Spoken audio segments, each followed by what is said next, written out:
नंदी केश्वर भगवान का स्मरण करिए। अगर 7 बेलपत्र आप शंकर को समर्पित करते हो तो 1 बेलपत्र नंदी भगवान पर भी अवश्य समर्पित। नंदीश्वर भगवान शिव को समर्पित 1 बेलपत्र नंदी केश्वर की ओर चले। और बहुत ध्यान दीजिए महाराज, अगर कोई काम अटक रहा है, नहीं हो रहा, बहुत प्रयास करा, तो भगवान शंकर के मंदिर में 5 बेलपत्र चढ़ाइए। और शंकर भगवान की जो छोटी लड़की है अशोक सुंदरी, आपको बताया था ना अशोक सुंदरी का स्थान, भगवान शंकर की 6 लड़कियां हैं, उसमें से सबसे छोटी लड़की अशोक सुंदरी की जगह पर 1 बेलपत्र चढ़ाइए। फिर 1 बेलपत्र नंदीकेश्वर पर चढ़ाइए। और नंदीकेश्वर पर चढ़ाने के बाद भगवान शंकर के मंदिर के बाहर चौखट पर दिया लगा दीजिए साइड में, और फिर अपने घर पर आ जाइए। आपका कार्य सफल होना प्रारंभ हो जाए। नंदीकेश्वर भगवान नंदीकेश्वर का स्मरण कर लेने पर जीव आनंद सुख की अनुभूति करता है।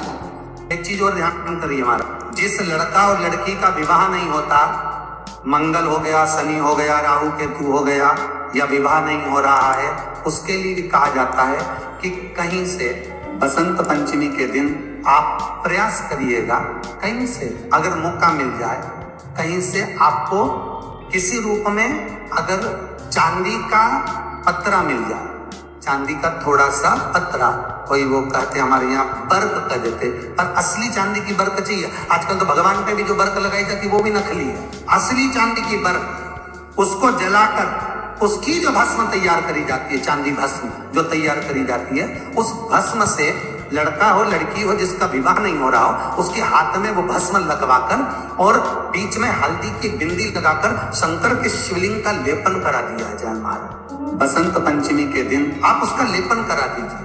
3 से 3.5 महीना रुकिए, 3.5 महीने के अंदर उसका विवाह संबंध पक्का हो जाएगा। भले मंगल हो, राहु हो, केतु हो, शनि हो, कुछ उस भस्म का ये प्रमाण। पूरी दुनिया में केवल एक केदारनाथ ये कैसा है जहां पर ओम कुंड विराजमान। कौन सा कुंड है वहां पर? ओम।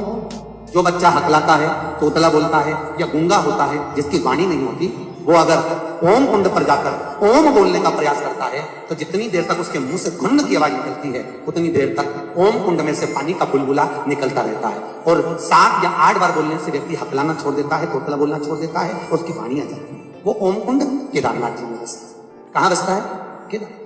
केदारेश्वर। जब सीता जी विवाह कर आई, कौशल्या जी ने कहा, जानकी, ए जानकी, हमारे यहाँ की रीति है, घर में बहू पहली बार आती है तो मीठा भोजन बनाती है, जाओ या तो खीर बनाओ या मीठी भात बनाओ या मीठी चूली बनाओ, कुछ भी करो, हलवा बनाओ, सीधा बनाओ, पर मीठा बनाओ, बनाइए, जाओ जाओ जाओ। सीता मैया गई और माता जानकी ने खीर बनाई। क्या बनाई माता जानकी? जम के बोली खीर।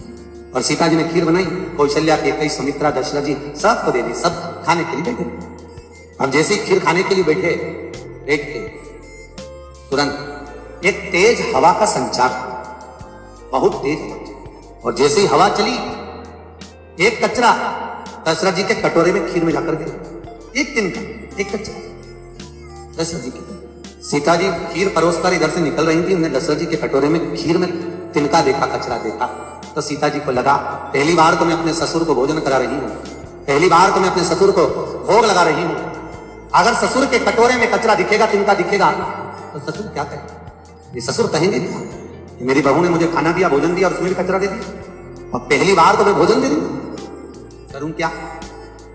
सीता जी रसोई घर में गई और रसोई घर में जाकर माता जानकी ने, माता सीता रसोई घर में पहुंच गई। सीता जी झरोख खिड़की में से जो कटोरे में तिनका पड़ा था खीर के अंदर, मां जानकी उस तिनके को निगाहों से देखने लगी। ऐसी निगाह से जानकी जी ने देखा, सीता ने देखा कि वो कचरा कटोरे के अंदर ही जलकर भस्म हो गया। वो तिनका कटोरे में ही जल गया, बस